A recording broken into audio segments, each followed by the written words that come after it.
नरेंद्र मोदी जी की आलोचना पर यह पूरा बजट भाषण चल रहा है। विधवा विलाप किया जा रहा है। अरे विधवा विलाप करने से क्या होगा? सच्चाई यही है कि देश के प्रधानमंत्री नरेंद्र मोदी जी हैं और पूर्ण बहुमत के साथ हैं। इस सच्चाई को स्वीकार करिए। और हमारा हो या तेलुगु देशम पार्टी का हो, प्री पोल अलायंस है और यह अलायंस फेविकोल से सटा हुआ है। आपके साथ भी रह के आपका चरित्र भी देख चुके हैं। 60 वर्ष के बाद 60 वर्ष के बाद जयप्रकाश जी, मोदी जी की उपलब्धता है कि 60 वर्ष के बाद, आजादी के बाद तीसरी बार किसी को इस देश की सत्ता संभालने का मौका मिला है। ये उनको बर्दाश्त नहीं हो रहा। इन लोगों के साथ भी थे और वहां जाके पता चला कि गिद्ध की तरह जैसे लाश को नोचने का काम ये लोग करते थे और हम लोग विदा हो गए, प्रणाम करके इधर चले आए कि भैया वही काम करते रहो। आदरणीय प्रधानमंत्री नरेंद्र मोदी जी के तीसरे कार्यकाल का जो पहला बजट है उस पर चर्चा हो रही है और यह बजट जो है आत्मनिर्भर भारत बनाने की दिशा में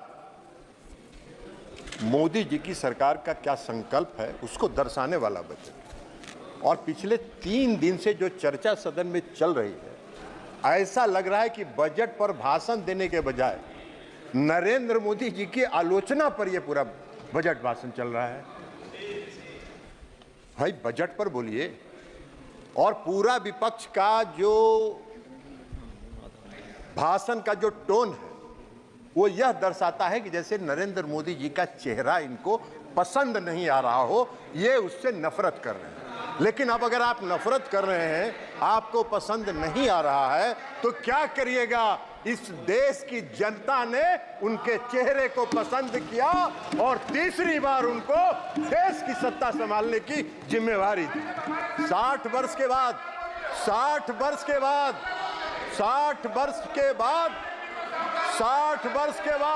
जयप्रकाश जी, मोदी जी की उपलब्धता है कि 60 वर्ष के बाद, आजादी के बाद तीसरी बार किसी को इस देश की सत्ता संभालने का मौका मिला है। ये उनको बर्दाश्त नहीं हो रहा है। उनके पेट में दर्द हो रहा है।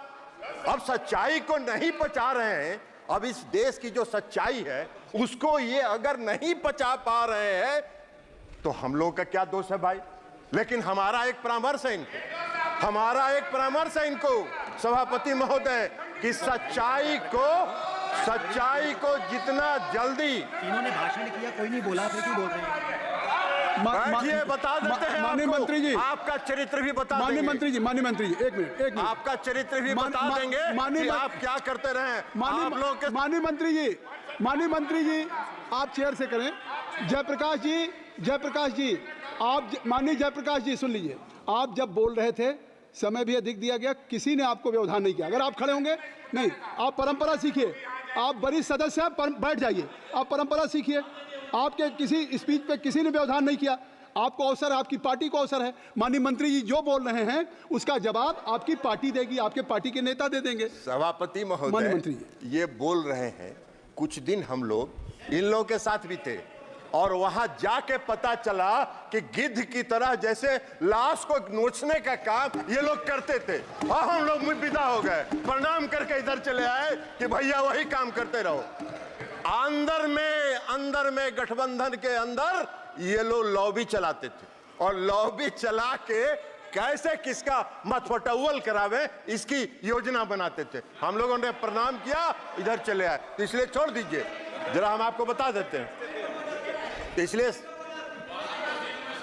आप इधर आप बोलिए। आप सभापति महोदय सच्चाई इनको सुनना नहीं है, आप ही का पसंद नहीं है। आप जो बोल रहे हैं वो रिकॉर्ड पे जा रहा है। किसी का और किसी भी माननीय अन्य सदस्य का बात रिकॉर्ड पे नहीं जा रही, केवल आपकी रिकॉर्ड। हम इनको बता रहे हैं सभापति महोदय कि जितना आप बैठिए, स्वागत राय जी बैठ जाए। नहीं, जब आपको अवसर दूंगा तब आप बोलेंगे। आपको भी no point of order please. माननीय मंत्री सभापति महोदय, इनको हम बता रहे हैं कि जितना जल्दी इस सच्चाई को पचा लीजिएगा उतना ही आपके मन को शांति मिलेगी, नहीं तो पूरा मन विचलित रहेगा आपका और 5 साल इसी तरह विचलित रहिएगा। 99 का आंकड़ा बड़ा खराब होता है सभापति महोदय। लूडो लूडो पता नहीं गौरव गोगोई जी और बाकी लोगों ने खेला है कि नहीं खेला है। लूडो खेल के 99 पर पहुंचते हैं और जब सांप काटता है तो 0 पर पहुंच जाते हैं। यही हाल है। तो इसलिए जरा इनको मन की शांति को जितना जल्दी ये शांत कर ले और देश की सच्चाई को जितना जल्दी ये स्वीकार करेंगे उतना ही इनके लिए चैन मिलेगा, इनको भी चैन मिलेगा और देश को भी चैन मिलेगा। और इस देश में जो नरेंद्र मोदी जी ने आत्मनिर्भर बनाने का जो काम प्रारंभ किया है वो आगे बढ़ता रहेगा, उसमें व्यवधान ये नहीं डालने का प्रयास करें।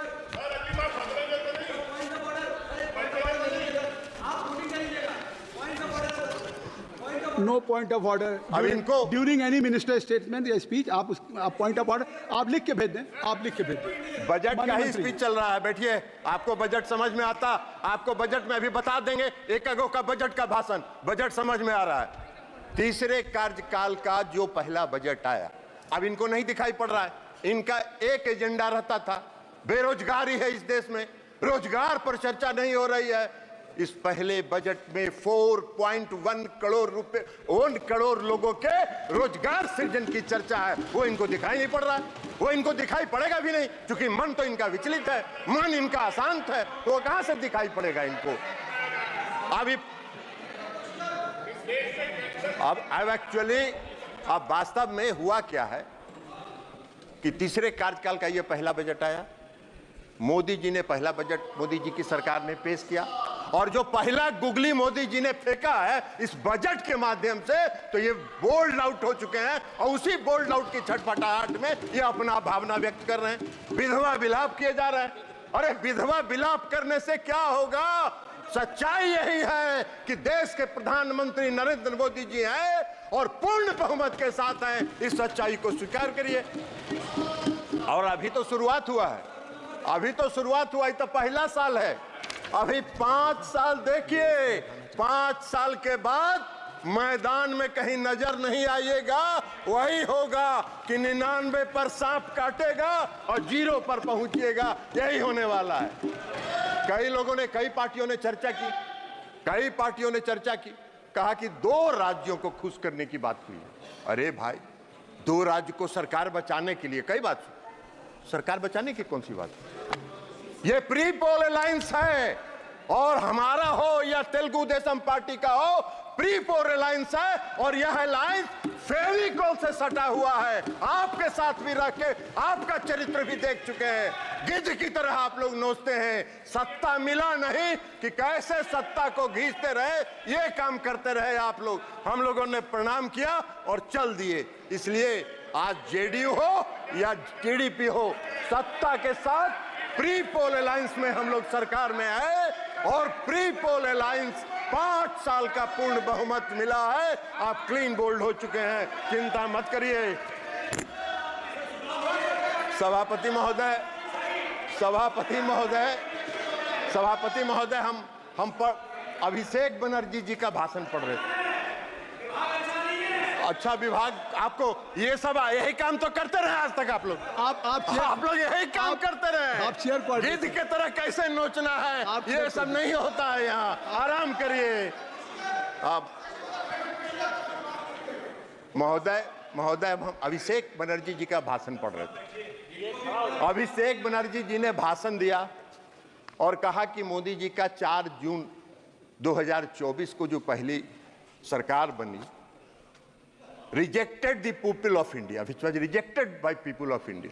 वाह रे भाई, आपके ज्ञान का हमको प्रशंसा करना होगा कि पूर्ण बहुमत की सरकार आप कह रहे हैं कि rejected by the peoples of India. वाह, पूर्ण बहुमत नहीं दिखता है इनको। अरे सच्चाई को अभिषेक बनर्जी जी स्वीकार करना चाहिए। इन्होंने कहा क्या भाषण में?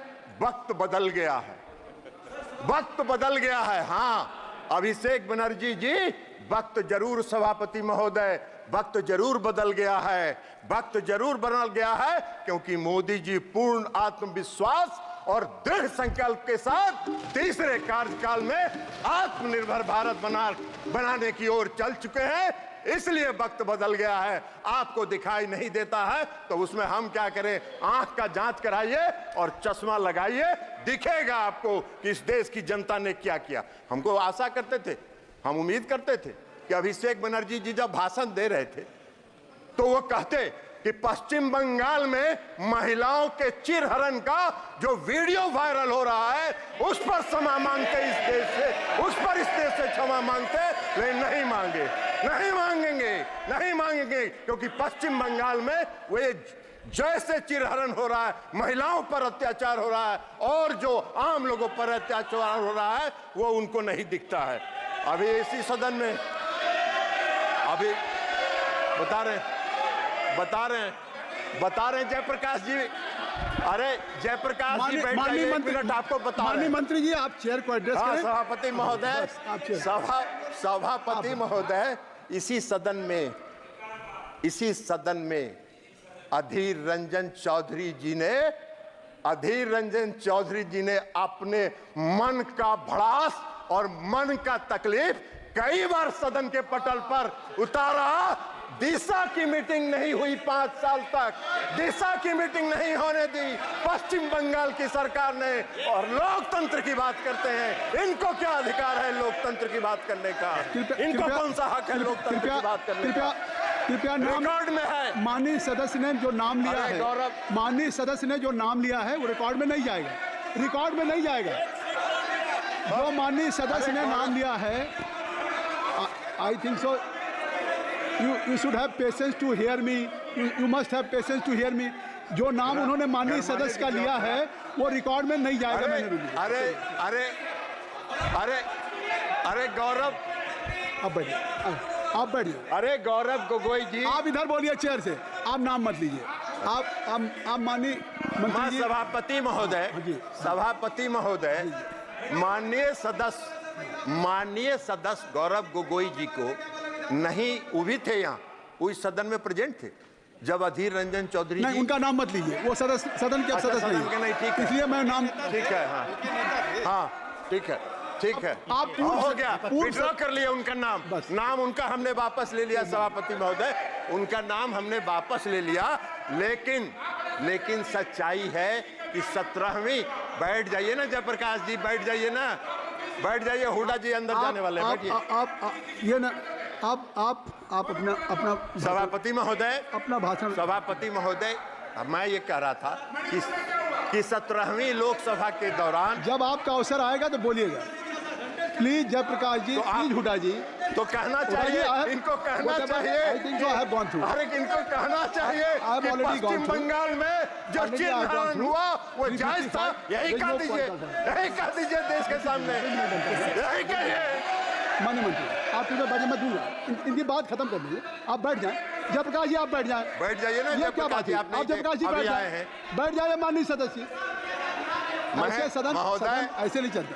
माननीय मंत्री जी आपसे आग्रह है कि आप अपना भाषण कृपया संक्षिप्त करें और आप माननीय सदस्य का नाम। महोदय मैं नाम नहीं ले रहा हूं, मैंने नाम वापस ले लिया, नाम हमने विड्रॉ कर लिया। अब हम ये कह रहे हैं कि 17वीं लोकसभा में उस समय माननीय विरोधी दल के नेता और सबसे बड़े पार्टी के जो नेता थे, उन्होंने सदन के अंदर कई बार अपनी पीड़ा का इजहार किया कि उनके क्षेत्र में दिशा की बैठक होने नहीं दी जा रही है, और गौरव गोगोई जी बैठे हुए थे, गौरव गोगोई जी उसके गवाह हैं। जयप्रकाश जी तो उसमें थे नहीं, ये कहां से जानेंगे? तो इसलिए गौरव गोगोई जी के सामने पीड़ा हुई। एगो सीट कांग्रेस को दिया, कांग्रेस ने दिया नहीं, एक कांग्रेस एक को सब, अब उसके बाद भी लगे हुए हैं। तो लगे रहिए मुन्ना भाई, कुछ न कुछ तो मिलेगा, लेकिन 99 वाला भी खतरा है। सांप का अगर काटा तो 0 पर आइएगा, लेकिन लगे रहिए, क्या करिएगा। और पूरा भाषण हमने शैलजा जी का भी सुना, शैलजा जी का भी भाषण हमने पूरा सुना, और शैलजा जी का भाषण हमने सुना वो पूरा हरियाणा केंद्रित था। अरे ये देश का बजट है, हरियाणा का बजट थोड़े है। जयप्रकाश जी भी अभी बोल रहे थे पूरा हरियाणा केंद्रित।